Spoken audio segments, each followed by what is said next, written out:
All right, let me record this short discussion of the swing project that we're going to do as part of the Kansas City Research Weekend, and how it connects to an annual program of coaching that I've decided to give a try. Had enough good response from Kieran and Catherine about the usefulness of the coaching strategy that we put together for those two.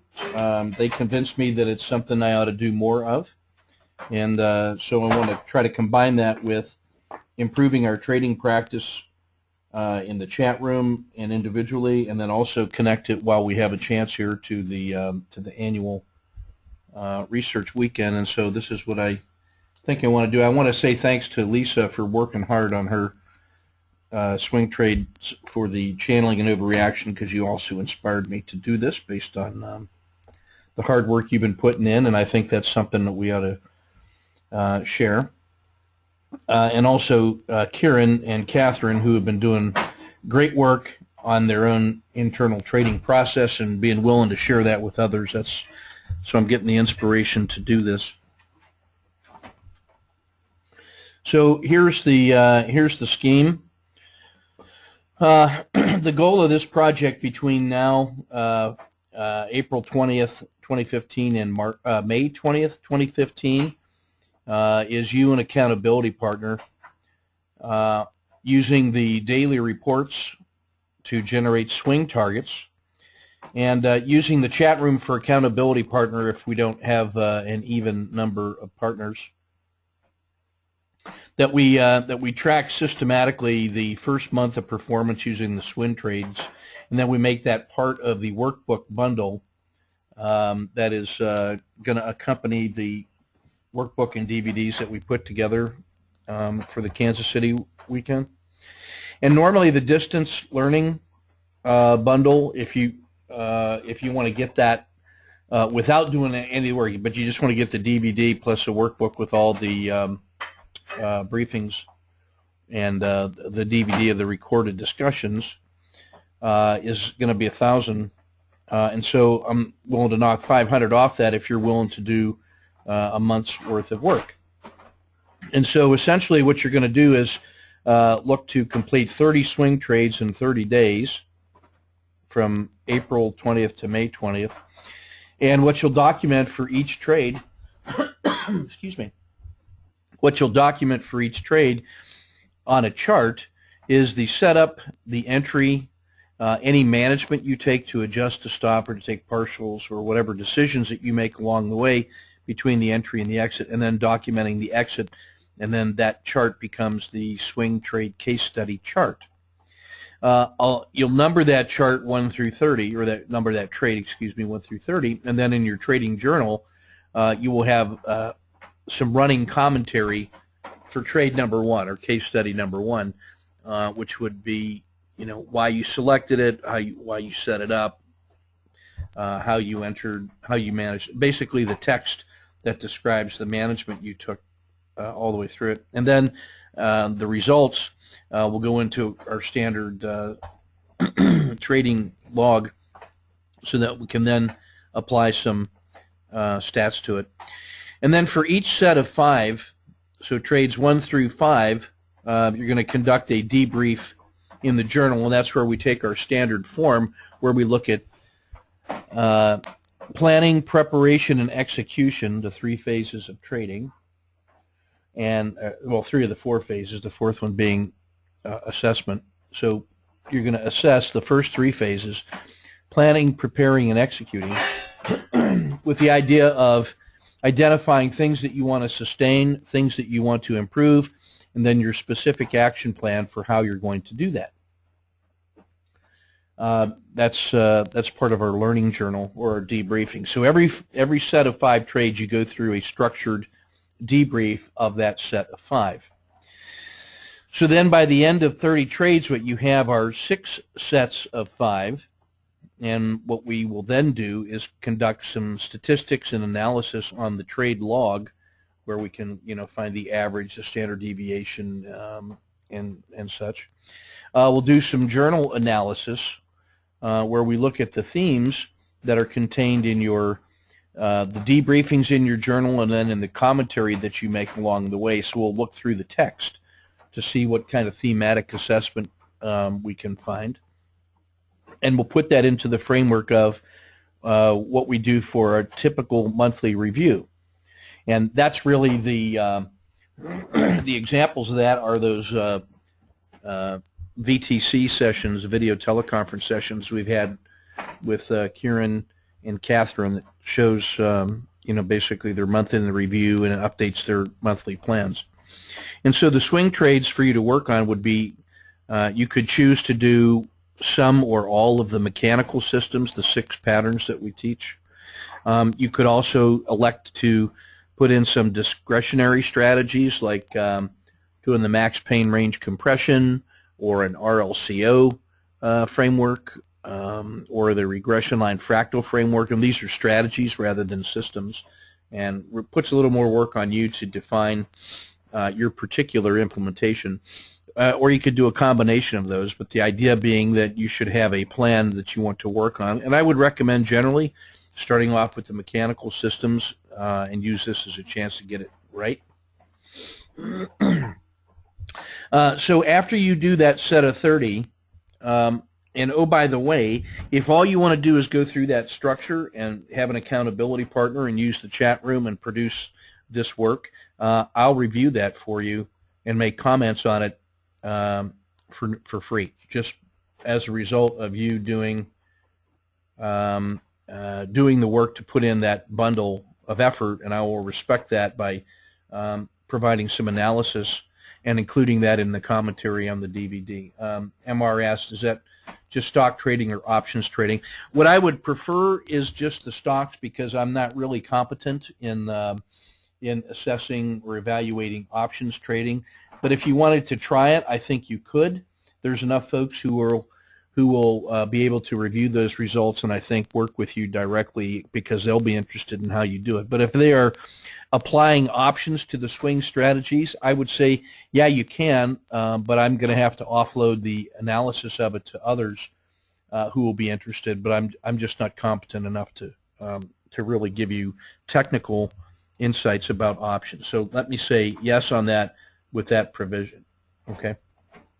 So I you know, there's actually enough guys that that are doing options. I'm thinking of Tim and Ali, who both use them extensively, and so I may be able to enlist them into doing that. So let me say yeah, you can do options on this one as long as you understand that it's. I may make comments on the process, but I'm not really going to be able to give you a lot of technical improvements or suggestions. So at sort of the base level of this thing, if you just want to do the 30 and work on it and just get the benefit of the analysis, we can do that. That'll be my gift to you for putting in the work. If you want to do that as part of the distance learning to get the DVD and workbooks from our Kansas City workshop, there's going to be about 15 people so far showing up, so there's going to be 15 presentations plus commentary, and then the mini lessons that we squeeze in there in between briefings. You'll get the slides and the discussions and the in-between sessions, the spontaneous discussions, as part of that distance learning. And you can take 500 off that if you want that. You can get it for 500 instead of 1,000. The offer I was going to extend to the people who attend is the ability to knock 500 off the annual coaching program, and that is normally 1,500, and I'll do that for 1,000. I'll give you a $500 discount, and essentially what that would look like is that if you want to go all the way through that program, that first set of 30 turns out to be a really good way to conduct the first month of that annual. So if you think about this whole effort on the left side of the chart that produces 30 with sets of analysis along the way, and then self-review of the monthly tasks, and then a goal-setting program that goes forward, that essentially is is 1 month's worth of work. So we'll give you a dry run on that. In fact, we will call that the 0 month, and then you'll get 12 monthly sessions after that. And what we've been doing is conducting the monthly sessions, and then every quarter doing an update of the quarterly goals as well. Catherine has a really nice worksheet that shows how to do that. And we would do this in a structured monthly video teleconference at a time that works for you and your accountability partner. And my sense is, depending on how many folks want to do this, that I would keep you in small groups so that you can work together, probably not more than a set of 5, so that you have some continuity going through the year with your trusted partners. And that's sort of that plan. So number 1, you could do that. You could do the work and provide the results, and I'll do the analysis for free, and we will share that into the workbook and DVDs. If you then want to add the DVD and workbooks from the Kansas City workshop, that'll be $500 instead of $1,000. And then if you want to do the annual monthly coaching sessions, then that'll be $1,000 instead of $1,500. So that's the general plan. If you're interested, I've got just send me an email to longke@yahoo.com, and then we'll get you started on this. I'd like to get started this very week. And what I'm going to do tonight is start my own session of 30 as a way to eat my own cooking. And that will be, my 30 swing trades will be part of that workbook as well, and my trading journal. So we'll do this as a live project for the whole trading room. So that's the scheme there. There's, like I said, 4 people plus myself already interested, and we'll see how that goes. So any questions on that before I get into the reading of the report? Okay, if not, let's see, that was about 12 minutes. I'm going to make that a separate video from this one. So let me go ahead and get on into the regular presentation then.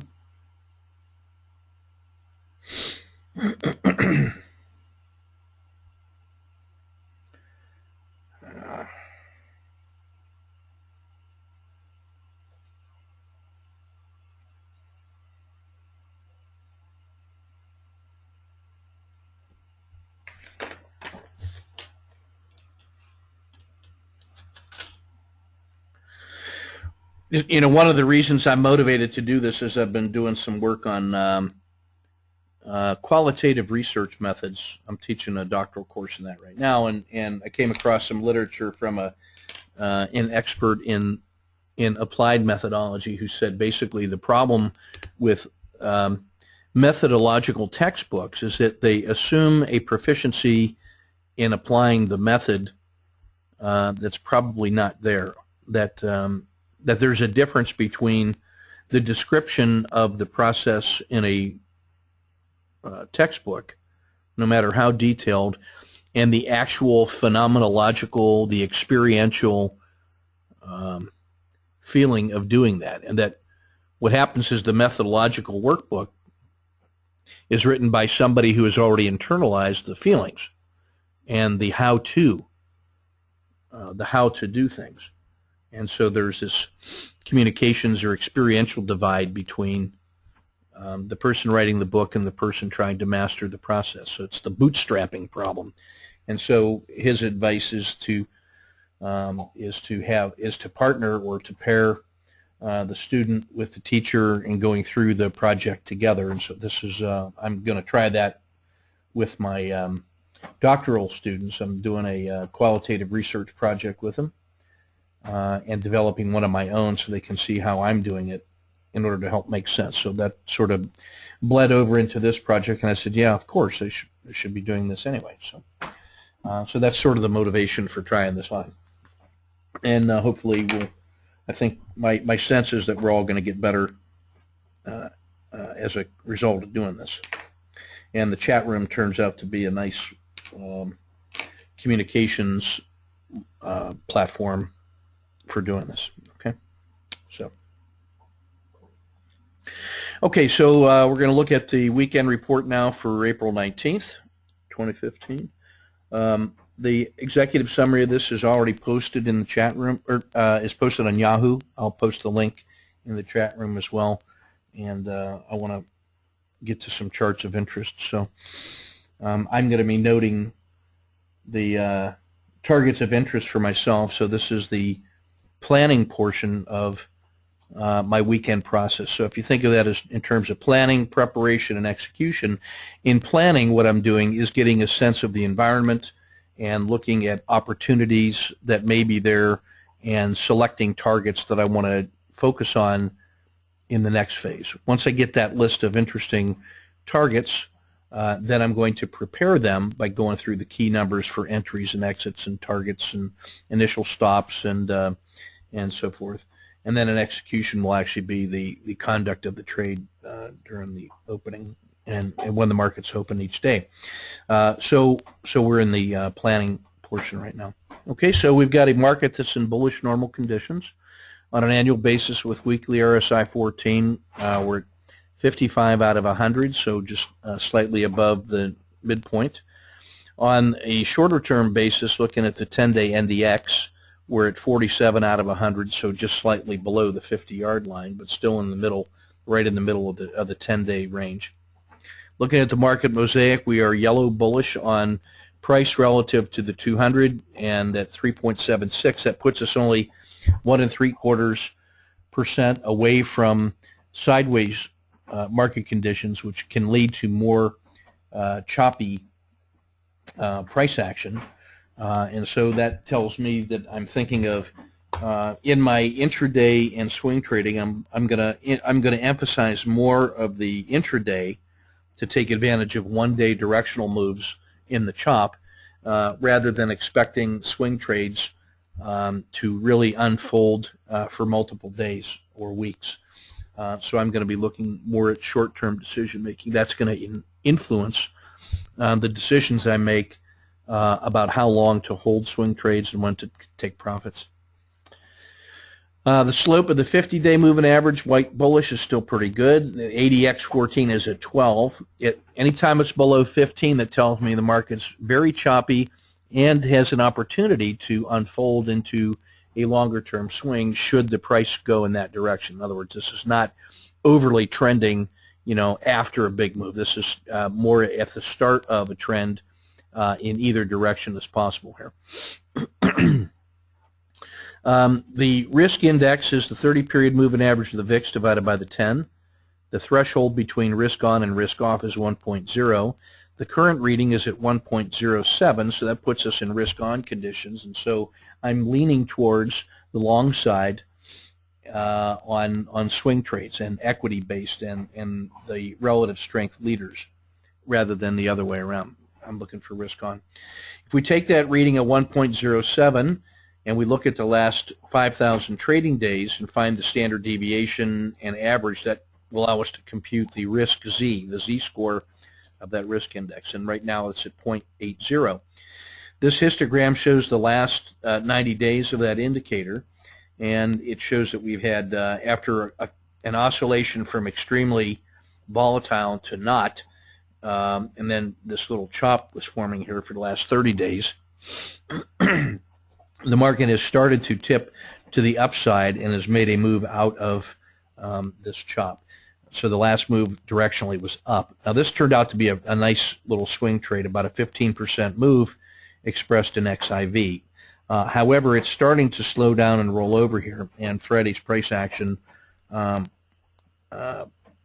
may have been the end of that little swing, and so I'm going to be alert to the idea that we've already seen a 1 standard deviation move here, and I'll keep a tighter rein on XIV than I might otherwise.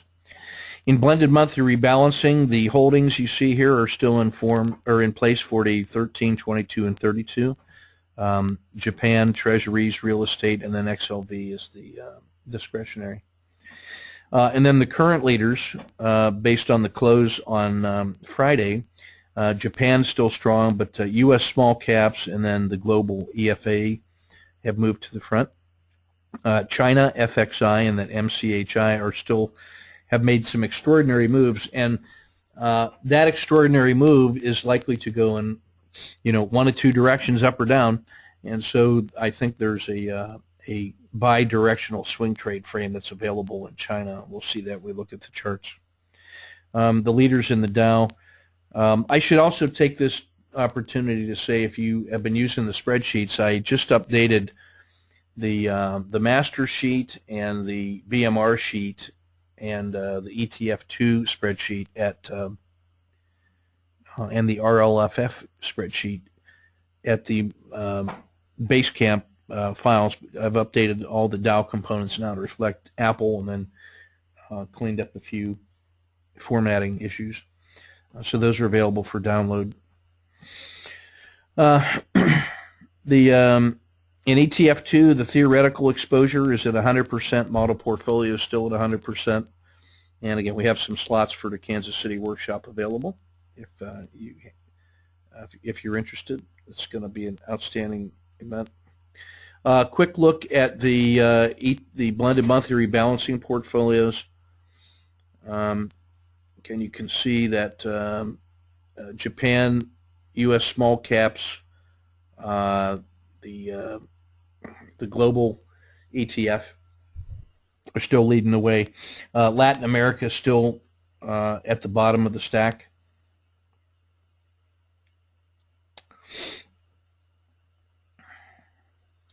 In ETF 32, China, Japan, consumer discretionary, small caps, healthcare near the top.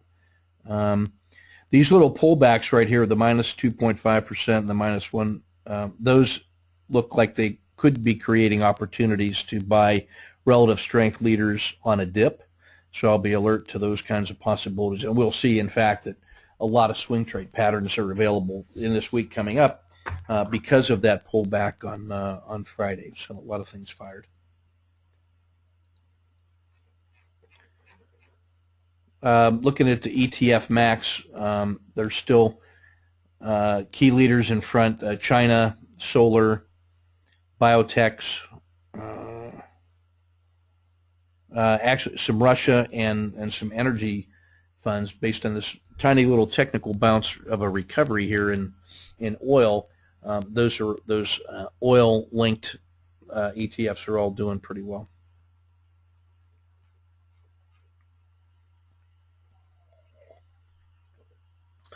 Key leaders in the S&P 500. Netflix. Let me expand that a little bit so we can see. Netflix and Newfield Exploration. Those are green on the 3-month, white on the 6-month. Netflix has just been an extraordinary rocket, and that may very well be over. But I still think there's some room for Netflix. So we're going to look at. That's when I want to prepare, because I think in either direction that goes, there's still a big move waiting. So I'm looking at MCHI China, and then NFLX Netflix. First Solar also looks interesting to me. Let me show you why. So that was pretty stable in 1 week and 1 month, but it's been up 45% over 3 months and basically flat for 6 months. So it actually outperformed the market with these micro holdings right there. So FSLR looks like something that is holding up well despite the pullback, and when the market resumes, that could be interesting. Valero Energy, VLO, I'm going to look at. That was a big pullback on 1 month, but it was positive for a week, big negative for 1 month, outperforming on 3 months, and then above average for 6 months. So that looks like a relative strength leader that's had a nice pullback, but was able to hold on to some of the winnings this week. So Valero is a nice mid-cap oil and energy company here in the States. It has a lot of the same qualities as Devon Energy in terms of tradability, and so that's one that I've traded before. So it's it's one of my old reliables that I haven't looked at for a while. So Valero, I'm gonna look at. Okay, so moving on.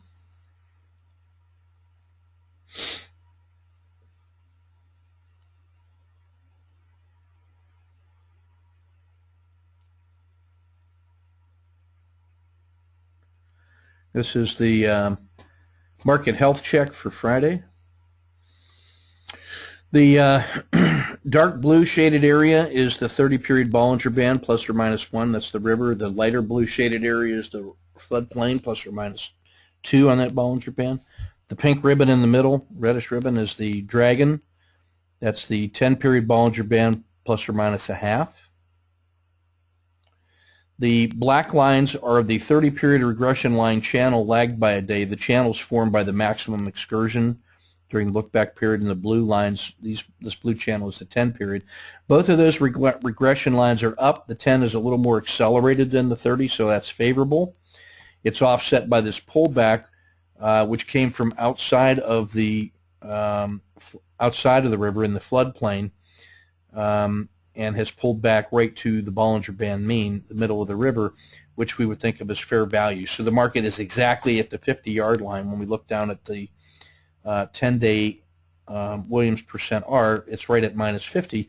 So that says we're right in the middle of that 10-day trade frame. But if you look at the previous 9 days, it was a big up and then strong ups and then a sharp 1-day adverse move. So we're going to be prepared for some volatility on Monday. That brings price back into the yellow zone, which is where for the intraday trade I do not have a directional bias until I see the market's price action taking me one way or the other. So I will be direction neutral as I try to get my intraday trade on in the morning.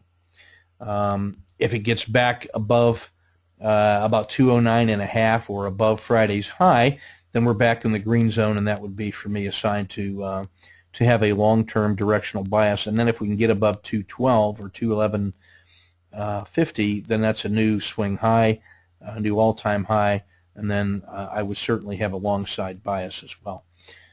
Just notice the ADX here is well below 15, so this is a non-trending market.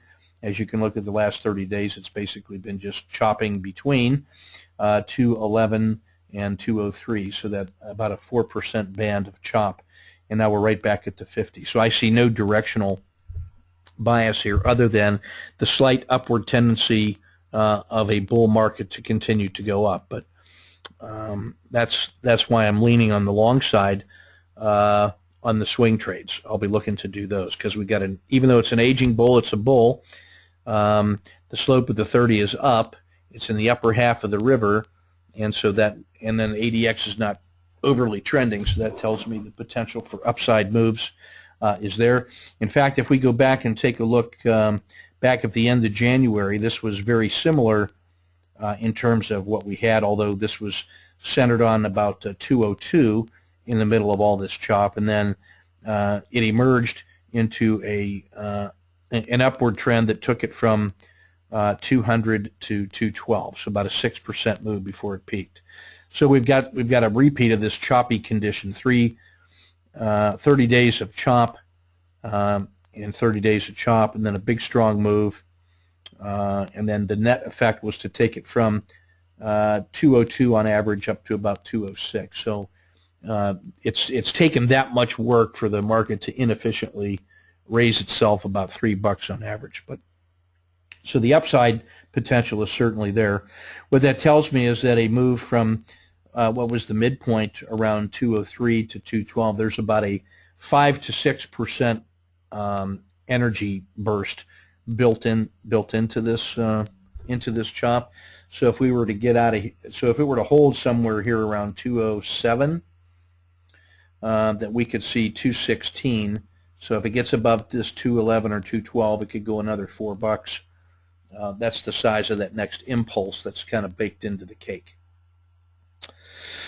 This sine wave looking black line is the 30-period regression line slope. All these blue circles show where it was crossing the zero line or when it made a turn at an extreme condition. So when we look back 20 years on that slope stat, anytime that slope gets around 0.4 or minus 0.22, that has turned out to be a statistically significant slope value. In fact, the last two times that we've seen that, there have been two significant moves. Like back here in the start of February, the negative slope had gotten down to minus 0.22, and then that was followed by that 7 or 8% move from 197 at the extreme all the way up to 211. And then pretty quickly you see how that slope value improved. At this point, around the 9th or 10th of February, it crossed the zero line and then continued on. And then the slope got as steep as it could be up here early March, and then rolled over, came all the way back to the zero line, and so did price. And the negative slope got as bad as about minus 0.15, not quite to this threshold down here of minus 2.2, but instead of failing further, it actually started to resume. That's what leads me to this slightly upward bias on the swing trades, is that the the slope value of that 30 has put in a higher low, if you will. So now we've crossed the zero line. It's still pointing up. The slope reading right now is about 0.11. That is not an extreme up. This is not an extreme 30-period upward slope, and so that says there's still more room for that to go. So if it gets through 211, again, I think it can get to 216, 218. If it were to do that directly from here, then that move would look like this last move in February, and that's the kind of magnitude of the move that we could see from this condition. What I like is that the dragon is put in this double bottom down here around 206, so it looks to me like there is strong support between the Bollinger Band mean and the edge of the river, and so I'm looking for these pullbacks as opportunities to get long, and so that leads me to looking for long side swing trades. So that's part of the market condition assessment I have right now. Looking at the ETF2 regional report, we have all 10 of the major indexes are on buy signals based on their moving average filter. So that puts us at 100% invested, 0% cash, slight improvement over last week. We're in bull normal. EFA, the Euro-Asian large cap index, is at 58, and that's stronger than the S&P at 55. So right now the globals are favored over the U.S. And then inside the U.S., the order of merit or the strength is starting with small caps, then mid caps, then technology, then large caps. The two strongest sectors are Japan at 65 and the U.S. Small caps at 59. The two weakest sectors are Latin America at 43 and then Asia less Japan at 53. Inside the U.S. sector spiders, utilities are really suffering, as are staples. The strongest sector is still consumer discretionary, XLY. XLV has been the long-term leader in terms of quality and on average, and so that little pullback in XLV may provide an opportunity for a longer-term swing trade in XLV. Still doing quite well over the course of the year, up about 7%. So I'm going to add XLV to my list of things to prepare just based on that longer-term strength opportunity that I see. So now we'll look at the world market model. All of the U.S. is above average. Japan, private equity are well above average, as is China. Most of Asia is above average with the notable exception of Vietnam, Indonesia, India. Latin America and Brazil are still way lagging. Canada and emerging markets are above average, as is all of Europe. Still suffering, big suffering in commodities, oil, gold, and silver. Lagging in treasuries, corporate bonds, and real estate. So the market has tilted more towards the equities, and with the energy showing some signs of recovery, I'm still expecting that to grind upwards in general. I want to shift now to the dailies.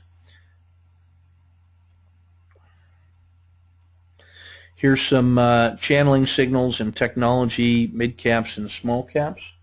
So I'll be framing those up, the Qs, MDY, and IWM. I will probably take the swing trades in, I'll look at the charts, but technology and small caps are where I would be looking primarily, because they both tend to be a little more volatile than MDY, so I want more of this, the relative strength of those two. We've got a lot of channeling and overreaction opportunities here, both on the ETFs and the large caps because of that pullback on Friday. So Home Depot, United Tech, McDonald's, 3M, Travelers, Boeing, Visa, and then we would add Nike on the channeling. Triple screens and utilities and gold, 5 days down in Home Depot, Walmart, and Boeing. So I like that pattern.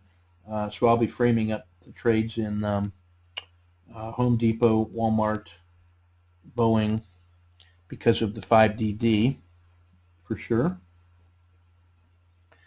And then if we scroll down just a little bit,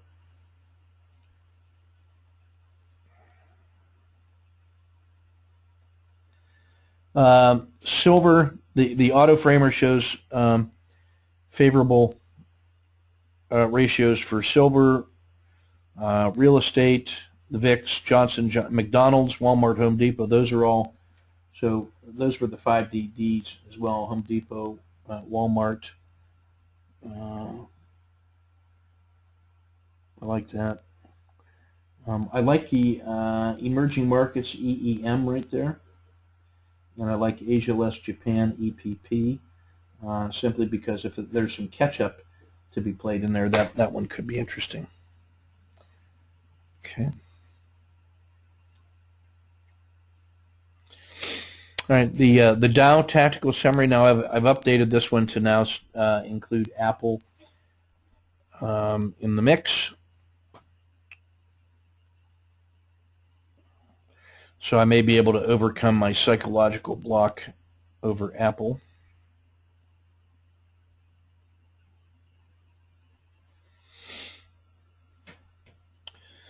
We've got 4 symbols on the auto framer that test out better than 2 to 1. We've got a half a dozen in here on RSI2. But right now these 3 are my favorites: Home Depot, Walmart, and McDonald's. So let me add McDonald's to my stack to prepare for swing trading.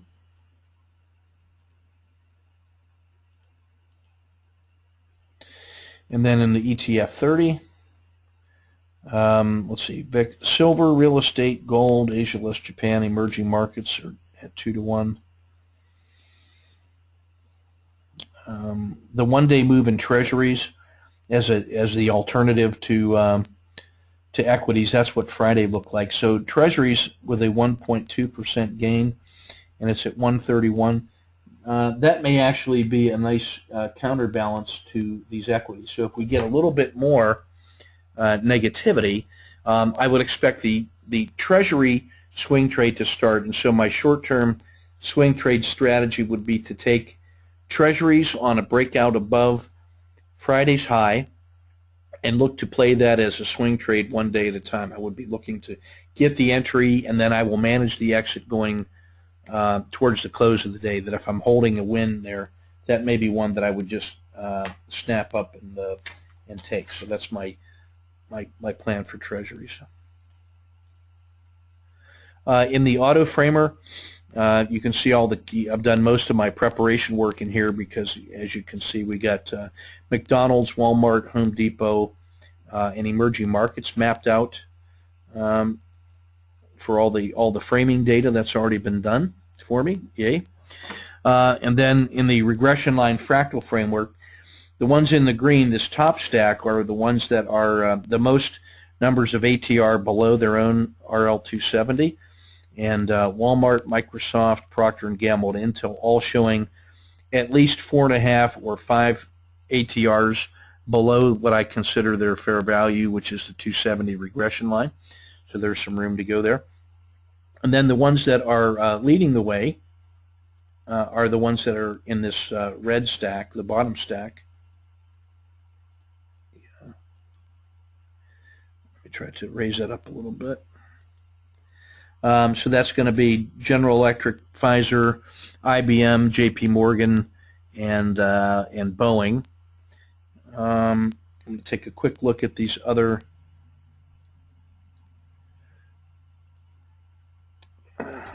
ones, see if there's any familiar ones that stick out at me.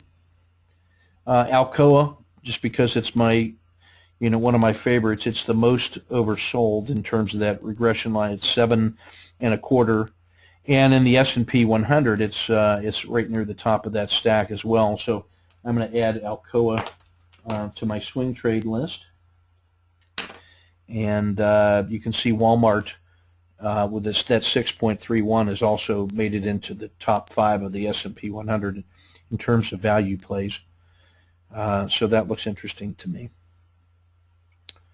Yeah, that's everything I want to look at on those.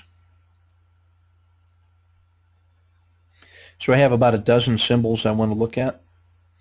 Now, just looking at the some of the market conditions, just to pull back a little bit, and looking at that market mosaic, just getting a sense of where we are in the normal breathing of the market. So this 30-period regression line is up. The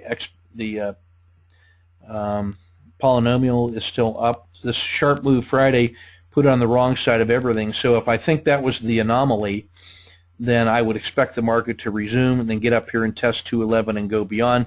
Then we would see these kinds of multi-day swing moves that are available in here. On the other hand, I'm prepared to go short on the intraday and then maybe one-day swings in treasuries because of the possibility of this kind of a move where we saw the large one-day move.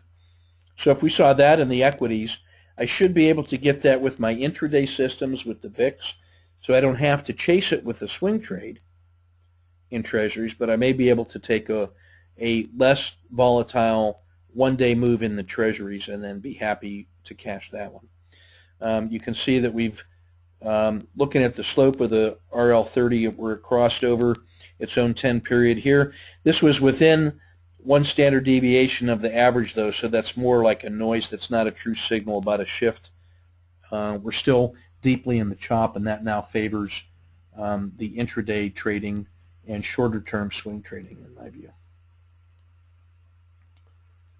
And that's everything I want to cover.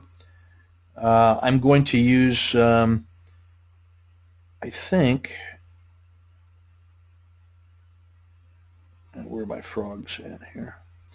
When it comes time to estimating the size of the initial stop on my frogs, I'm probably going to use multiples, a monthly frog condition. So let me find where that is. Yeah, so when I go through my stack of the usual suspects, so when I'm looking at Walmart, I will probably use the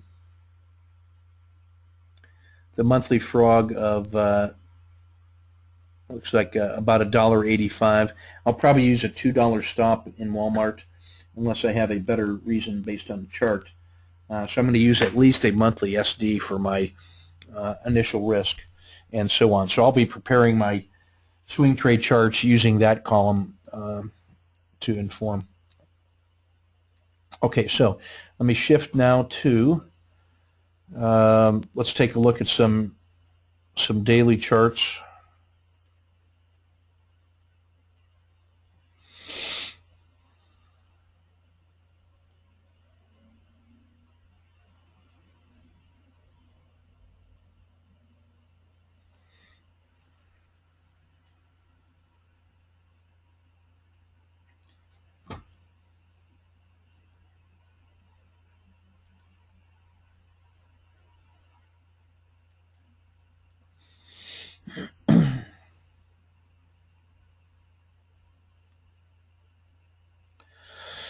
So this is FXI. We'll compare it to MCHI here in a second, but this is that China on the daily, and you can see the range expansion that it experienced.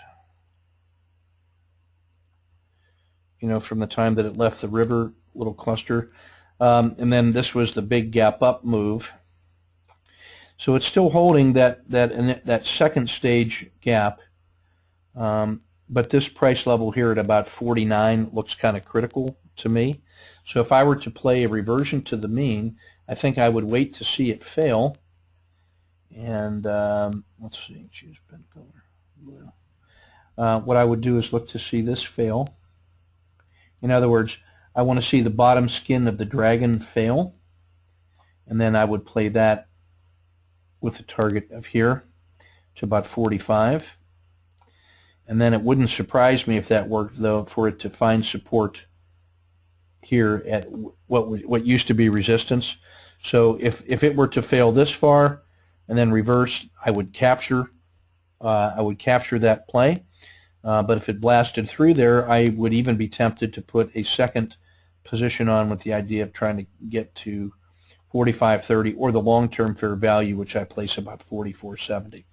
On the other hand, because of this powerful impulse up, and you see the gap down and then the strong close going into the weekend, I would also be willing to buy this at about 50.10 with the idea that I'm going to try to capture the 52.80 and then a retest of the 10-day high. So this is one where I'm definitely going to put a bracket on Friday's price action and start looking to trade this in either direction. But I have to get short not later than a violation of 49. It may be that I can get into this intraday if it takes out the low of Friday at 49.50-ish.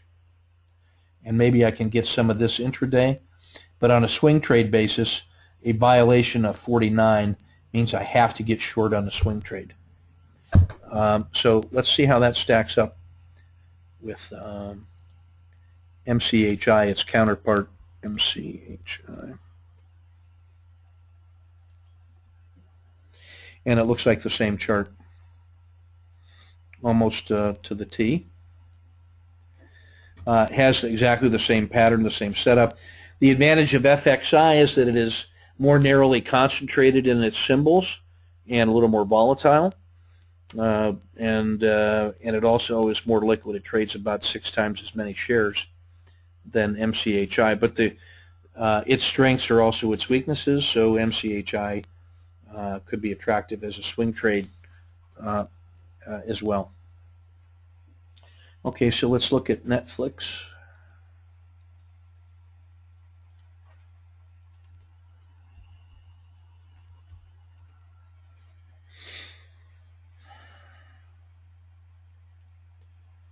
Interesting. Yeah, that's one I think you just, if it breaks out to an all-time new high, you have to hold your nose and go with it. Failure below 560, however, might be an opportunity, because now what we have is a Z, the pattern 7. So on this one, on the pattern 7, the opportunities to get short would be here at the Z when it comes back from above Z plus 3 to breach below Z minus or Z plus 2, and then the target would be back in these regions here. So Netflix on the short side, Netflix on the long side. Yeah, I think you have to get short not later than 520. Intraday, there may be an opportunity to get it here, but that's not a swing trade that I would hold because of the power of this move and the possibility for gaps of that size. So Netflix is in play. Let's look at FSLR. That's at First Solar.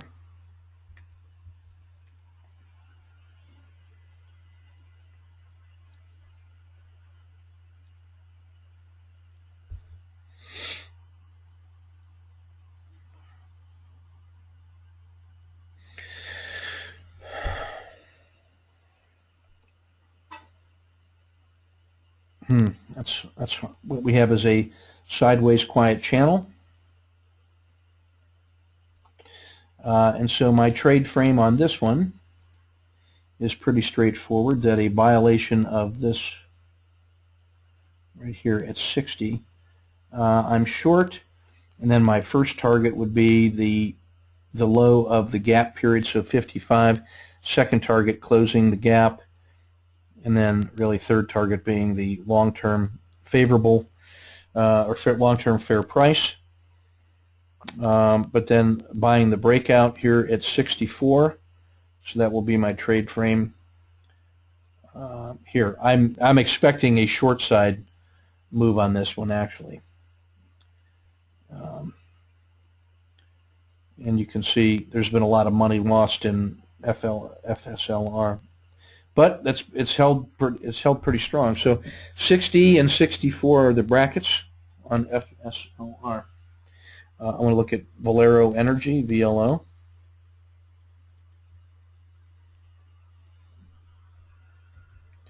Now you notice that these are not my usual suspects. You know, the Dow 30 and then the large cap ETF indexes. And when I'm swing trading those, I am much more likely to be involved in swing trading one day at a time and using the intraday volatility and playing the ebb and flow of the market. These are ones, however, that are interesting for those longer term holdings. So these are some symbols you may not have seen me trading before. I like this double bottom support here at 57-ish. I like that. And so we have this nice upward target of about 64.50 inside our trading range. I like the upward flow of the river and of the 270, which bottomed out down here. So there's a lot of people that have enjoyed this move. Those are the same people that bought this here on a dip and pushed it to a new high up in here. And those are the people I think that could be tempted to buy on a dip here. Now, the fact that it only got slightly higher than the previous hump is a cause for concern, so there was a slight weakness. All these guys that bought it on a dip were hoping that there would be another move of that size going up, but they only got a little bit higher. So that really puts the rub in here at this point. Now, what I would be willing to take this one short if I saw, you know, collapsing energy prices again. That would make it run back to about 54 pretty quickly. But this is a pretty good company that has its own reasons to own it, and I really like the idea of trying to capture this flow right here. So I'm going to buy it at 58.25 with a stop down below the swing low. This would be a stop and reverse play with my target down here around 54, and then the next one down here around, if that fails, down around 48. So BLO looks like an interesting play to me. Now we'll get more back towards, you know, our favorites, the cows. These are those large caps. Let's take a look at Home Depot. I actually really like this in Home Depot.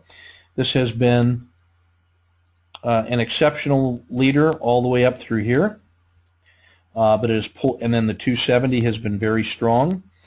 And so if you think of this first move up here as one leg in this arc, it's now testing at 112 and resting. So we have Home Depot in a perfect critical state right here. Now that when we look at this, failure below this 111.50 now takes it out beyond Z-3, and that will take it down to this support level at 105. The other strong volume is right here where that first move up started around 108. So those become downside targets if it were to fail further. The move from 112 to 108. It can go that far without even jeopardizing this strong move over here. So we have a nice move. And then on the upside, the target is up around this Z+3, around 118-ish. And so we could have a long position about 113, target 118. So this is our yellow zone inside here where we're ready to go long or we're ready to go short on a relative strength leader. So I like Home Depot as a trading target. Let's look at Walmart.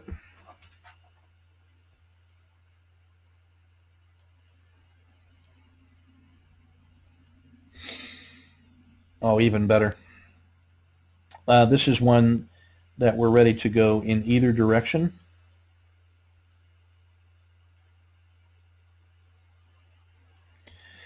Yeah, and so the support level is down here around 76.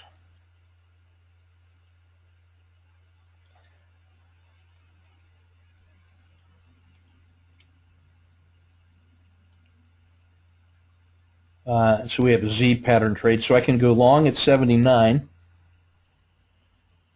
which is a re-entry of the floodplain. That's the Z minus 2.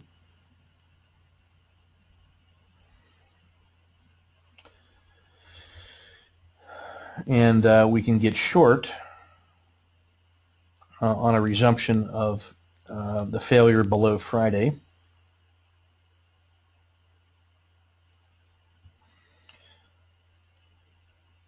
And then the target on our upside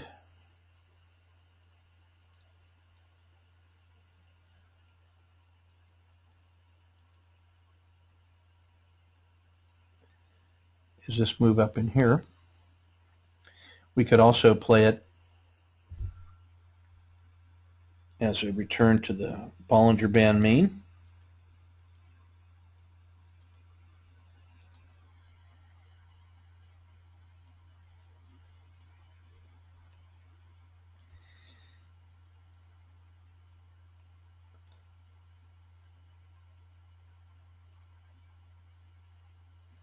So this looks really good to me. And then I think there's enough room inside this daily frame. I mean, that's like $2.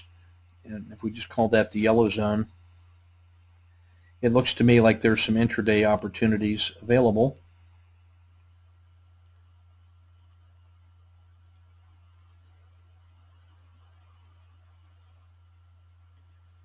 So that's my intraday frame on Walmart. And then I'm long at the green line or short at the red line with the targets as noted. I really like this. I want you to notice the power of getting short when it violates and makes new lows. So basically, Friday's move was available to you as a one-day trade when it failed below that price level at Z minus 2. So you can get these one-day extraordinary moves even inside a bull market. And then you can also see that on this day, the size of that move, where it rejected the Bollinger Band mean, closed low, opened at the same level, and then just got crushed on the 1st of April. Those are the kind of one-day moves available in these large caps when the money starts getting slung around. So that looks like a very nice intraday trade frame on Walmart. I want to look at, let's see, XLV. This is really nice from the one-day anomaly. Again, you see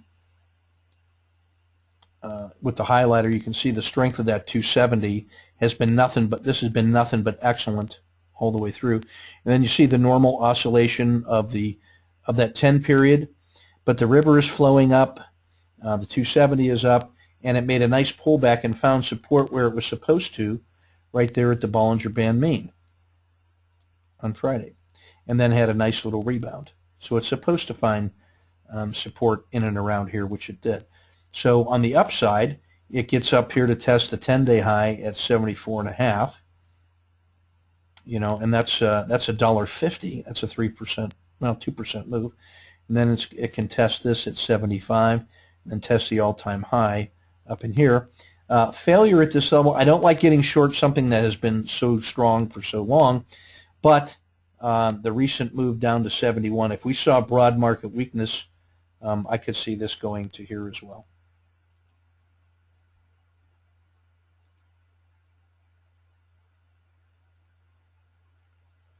So that's XLV. I really don't want to be short that one. I would rather play that one short using something like VXX on broad market weakness. But what I really like is this, I like this support level here, a higher low here, a higher low here, and then if this were to hold, we have a higher low there.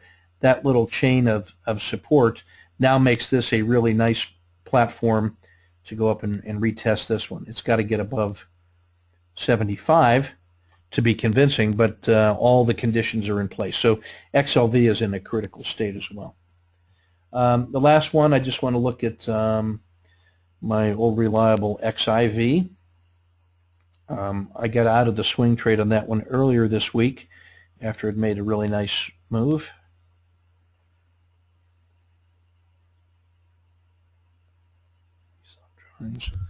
You may have been in the chat room. I mapped this trade out. It was basically selling up in here around 40.50 on this spike up because we were 2 days at. If we look at this, we were at 2 days into a move. Actually, the third day outside of the floodplain, so we were up here pushing this Z plus 3 region, and then it gapped up, peaked higher, and then started selling off, and so that was enough to get out, and to get out of the swing trade, which was this one. This is that same move that if you go back to the day to the weekend report, when let me try to draw that sketch up. If we look at the risk Z, you know that it had been down, then went up and came down and had the two little humps, and then it made this little move in the risk Z. So this little move of that little slight double bottom, and this move up to 0.8, where it's just now rolling over. That's this move right here. That's how long it took for that move to unfold. And so that is a move from like 31 up to 40. So that's like a 25% move. And even if you got out of it and then got back in, the move from 35 to 40 is a 15% move. So I felt like getting out of this one as it was pushing Z plus 3 twice was justified. And so now it has pulled back down in here, and this really looks choppy and wobbly to me, which is symptomatic of the end of a really strong macro move, which was this move from 25 up to 40. And if we get market weakness up here near that double top at 211, and we get something like a 5% pullback, then you notice that fair value for the VIX is down here around 33. So I was not trying to believe in that trade. I was really just trying to capture that trade. So now I'm playing that tactically intraday only. So if we get a one-day surge, then what I think is going to happen tomorrow and maybe on Tuesday is that I'll be doing some intraday trades with XIV to make some money on the long side and then being flat in that overnight. And then if we see that kind of couple days of strong moves, and those the long side swings that we've just mapped out are going to get into play. So that's really kind of the general approach I'm going to have for the next 3 days, probably Monday, Tuesday, Wednesday, is tentatively taking intraday longs with XIV and any of these swing trades that are working to the upside. I will hold those swing trades overnight using swing trade level of risk. I will look to try and turbo and core them if the market is working. If I get into them on Monday, but then Tuesday the market starts selling off, I will only have the swing trades on for them, and I will be offsetting those losses by playing VXX on the short side, or going long VXX, which is like playing the market short, sort of as a hedge and as a turbo position, and that will more than cover any losses that are built into the swings, and I will respect the swing trade exits. All right, so I went a little longer than I normally do, but that's part of the part of my plan for this next 30 days of swing trading. I will be doing my own little 30 days of swing trading, so I encourage you to give that a try. Use the market as use the chat room as your accountability partner. The market is already acting as your accountability partner. But if you're interested in the discounted research weekend workshop and maybe even going as far as the annual, and you can do that in stages. You don't have to commit to that till after you do the workshop by distance learning. But if you're interested in those, just send me an email so I can get a handle on the number of folks participating and get this thing organized. Pending your questions, that's everything that I wanted to cover tonight. I've recorded this one, so I'll get this processed and hung at YouTube tonight if you wanted to look at more of the details on the swing trade frames. So pending, I don't see any questions, so take good care, and we will see you in the chat room.